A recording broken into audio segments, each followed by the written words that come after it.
That was the title track from the new album Voice from Heaven from Queen's Phoenix, a setting of Al Divi Vocem by Pierre de Manchicourt.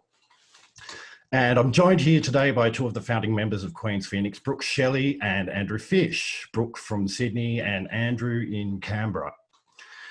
They will be performing two concerts in St David's Cathedral. The first on Wednesday, the 6th of July at 7:30 p.m. alongside Concorda's Chamber Choir in a concert entitled Celestial Harmonies. And there's another concert, A Voice from Heaven, on Friday, the 8th of July at 6 p.m.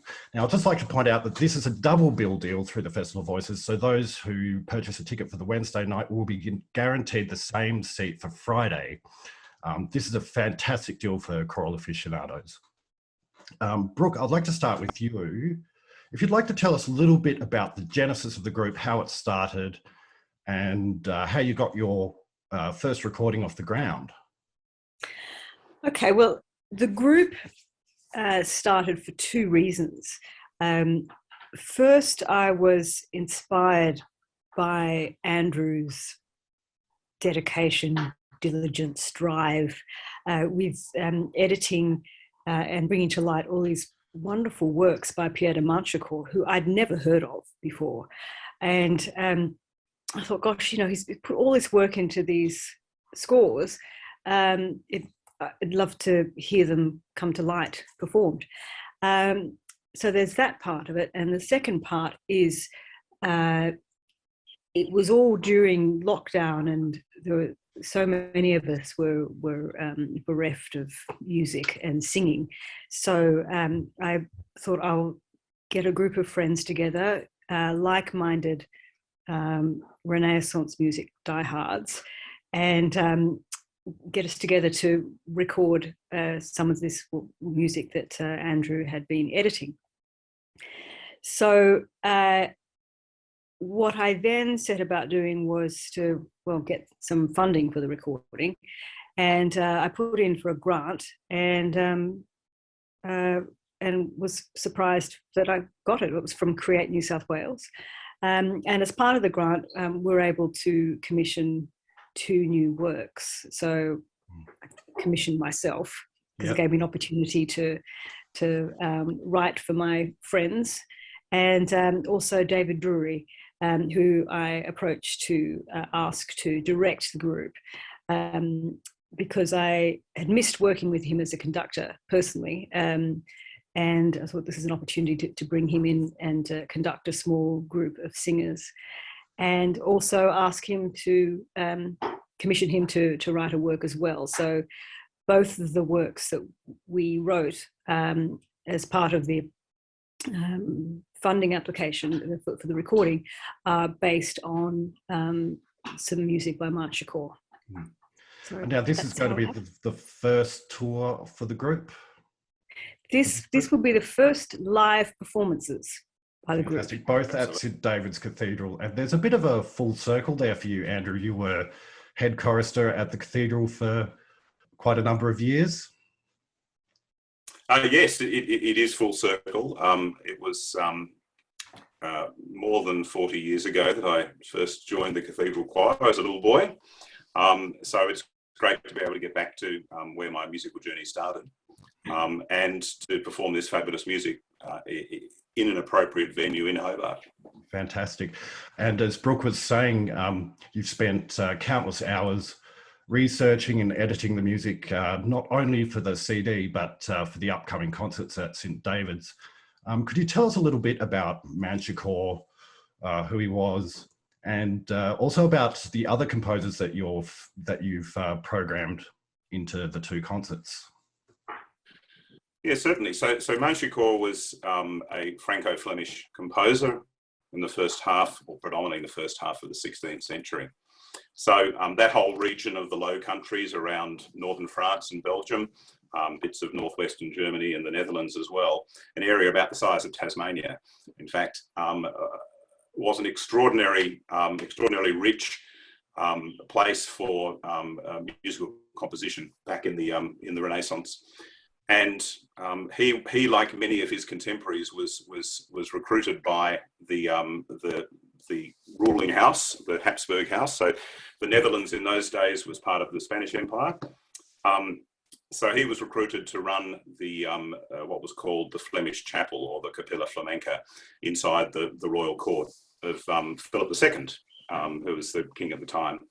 So, and to Brooke's point about not having heard of him, I'd never heard of him either, I must admit, until quite by accident I stumbled across a recording of some of his works.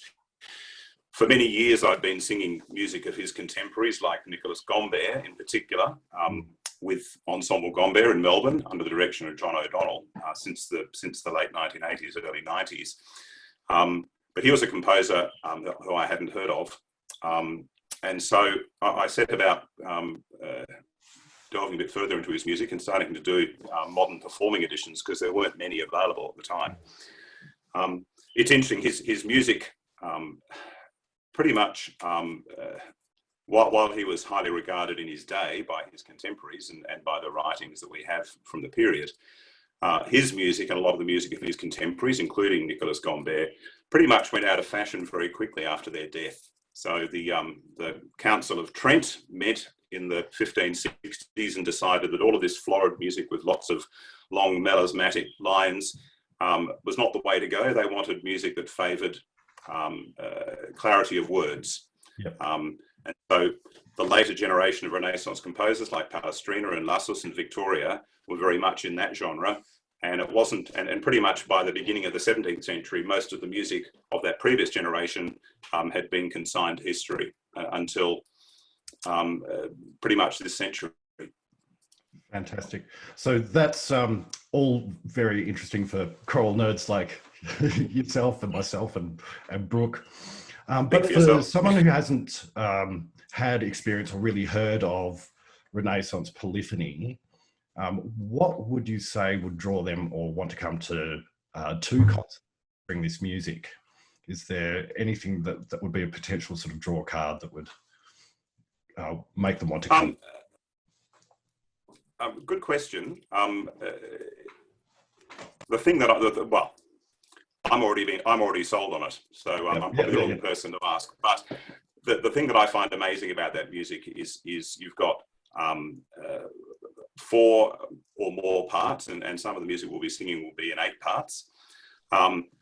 So cleverly interwoven in such a fantastic way, and the composers of that period were constrained by certain conventions and rules of composition that modern day composers are less constrained by. Yep. The good composers managed to stretch the boundaries of that in ways that are quite remarkable. But the thing I find amazing about it is the ability to express, pretty much the full range of human emotion through what at first glance might seem a fairly formulaic set of constructs around how music is composed. These composers were also highly prolific. I mean, they wrote music every week for the liturgy in the churches that they were in.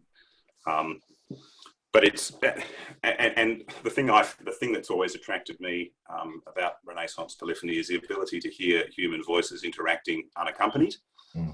I love singing orchestral music or music accompanied by orchestra or instruments or organ, but I don't think you can really beat the purity of hearing just human voices interacting and the parts weaving in and out of each other.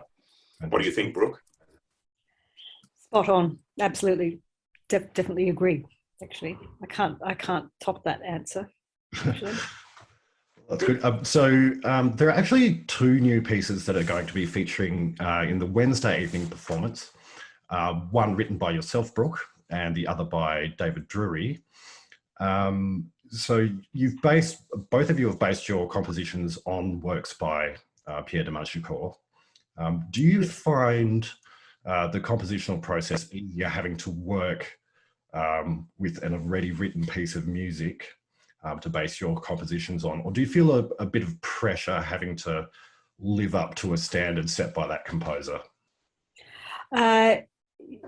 Personally, no, because the standard has already been set and it's unachievable, really. Yeah. So I just try and do my best and be as respectful to to the work that I'm basing it on as possible. Mm. And a way to do that is I just pick out phrases, melodies in that I just like the most, and work with those as a starting point and develop those using my skills. You've done that a few times now with other works? Yes, I like doing that actually because I love Renaissance music so much. I just love that that genre, the sound, the harmonies, the melodies, how it all works. I just like to use that as a starting point for my own works, because why not? It's a way of sharing things that I like with other people. But my approach is different from David's, which is great, because David in his work is able to put his own. He's got a particular harmonic language, particular sounds that he was able to reharmonize and rework it, so in his voice as well. So what I like about these two works is that even though they come from the same composer, they're quite different. The material itself is different as well, for the two pieces, which is what makes them such a great contrast. Yeah. But audiences might pick up a bit of Brooke's prog rock devotion in her composition. So I mean, that was remarkable. Brooke, the ability to weave prog rock into Renaissance polyphony, I thought was great. Yeah, so a couple of harmonic progressions there. Yes, that belong in some guitars and bass lines. Well, yes. That's great. Can't help it. Makes for a very eclectic experience. Exactly. So I'd like to point out that that these two pieces will also feature in a festival first at the Composers Room Forum at the festival, which Queen's Phoenix will also be performing a couple of excerpts. And that will be at the Ian Potter Recital Hall in the Hedberg Centre on Friday, the 8th of July at 12:30. Just another question for you, Andrew. What other music are you currently editing for Queen's Phoenix, and what will we expect in future performances, or is that top secret? Oh, no pressure, Nick. I'm still getting over the effort of editing the music for this concert. To be honest, I haven't thought much beyond this performance. I mean, this is such a great opportunity to get the group together. We are geographically dispersed in New Zealand, Canberra, Adelaide, Sydney. So getting us together is not always easy. Yep. But you know, I'm inspired to see what we can do. I mean, we haven't been together since we did our recording, in fact. So it'd be great to get together for Festival of Voices, and I hope that will spur us on to do more things. Maybe another recording. I'd love that. So. There's so much more beautiful, so much more Manchicore to come, and other composers that that Andrew has uncovered along the way. Yes. Fantastic. So the group is comprised solely of professional singers.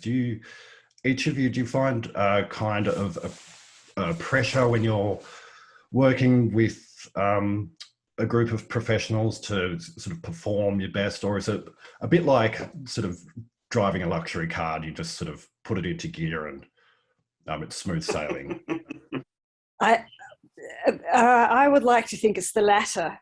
Yeah. Only because we all love this style of music, and we've all got the same sense of the style and how to perform it, and how we like to perform it. We all have the same view of the interpretation. So in that respect, most of the work's already done. So all we need to do is get together and bring all that together and share it with other people.